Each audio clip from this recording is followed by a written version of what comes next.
This story is a legend. Legends are stories passed down from generation to generation where there are a little bit of truths in it, maybe, but they're not really true stories. If anything confuses you about what you think you should believe and what your family believes, make sure you talk to someone about it. But it's just a story for you to enjoy. The Legend of Babushka.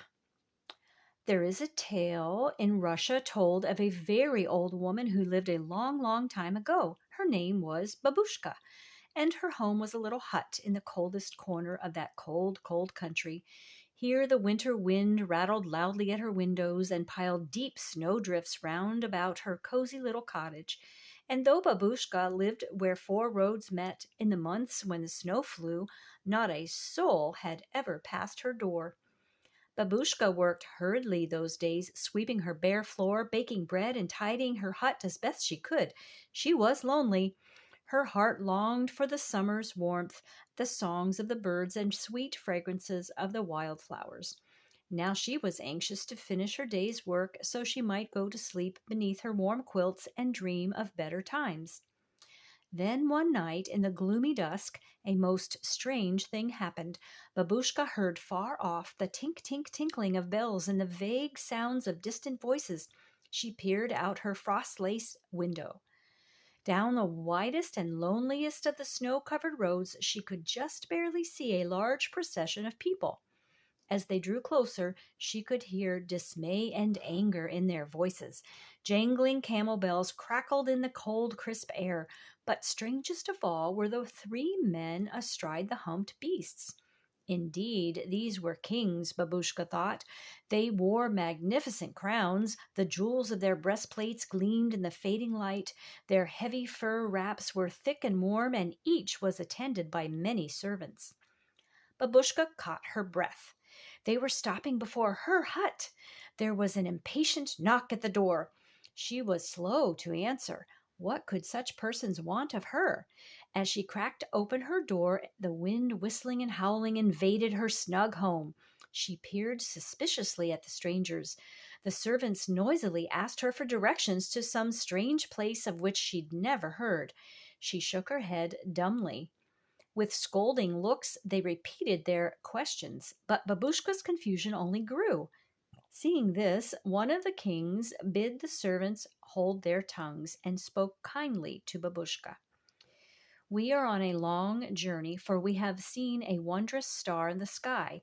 It leads to a town where a newborn child lies, and it is for him that we search. But now the star is blocked by clouds. Can you at least show us the way to the next village? Who is this child? A king, and we go to worship him. Come with us, Babushka. Such a child there has never been. Babushka peered into the dark, cheerless night. The warmth of her home beat on her back.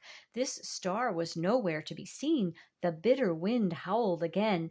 She shivered and shook her head. No, no, she couldn't go. Not now, perhaps tomorrow. But the three kings could not wait for an old woman to make up her mind. By the next day's sun, they were far ahead on their journey, and even the tracks of the camels had been swept beneath the deep snow. As the days passed, poor Babushka thought a great deal about the kings, of their glory, and of their vision of the little baby. She had no children, no one to love, and no one to love her. The more she thought of this, the more her heart hurt. Ah, she sighed, if only she had gone with them. Day by day, her regret grew over the chance she had missed. The child became her first and only thought. Finally, the very sight of her home became hateful to her. One day she could stand it no longer. She wrapped herself in her warmest shawl, filled her basket with her best goods, and shut the door of her house behind her forever. Babushka had no hope of overtaking the three kings, but she thought she might find the child they had sought, so that she too might love and worship him. And so her journey began. It is said in Russia that it still continues, that all through the winter months Babushka travels across fields and through villages in search of the holy child born in Bethlehem so many years ago. In the late nights, when tired mothers sleep, She tiptoes into nurseries and longingly peeks beneath the blankets that cover the sleeping children. With her brown, wrinkled face close to the pillow, she looks kindly. Her eyes are moist as she lays the coverlet down again and slips away in silence. And always she leaves behind a candy or trinket, something she hopes will lighten the heart of the little child she's left. It is said by some that Babushka's journey is one of sorrow and regret, that her search will never be satisfied. But others believe that Babushka knows the Christ child can no longer be found in one human child, but is in all children.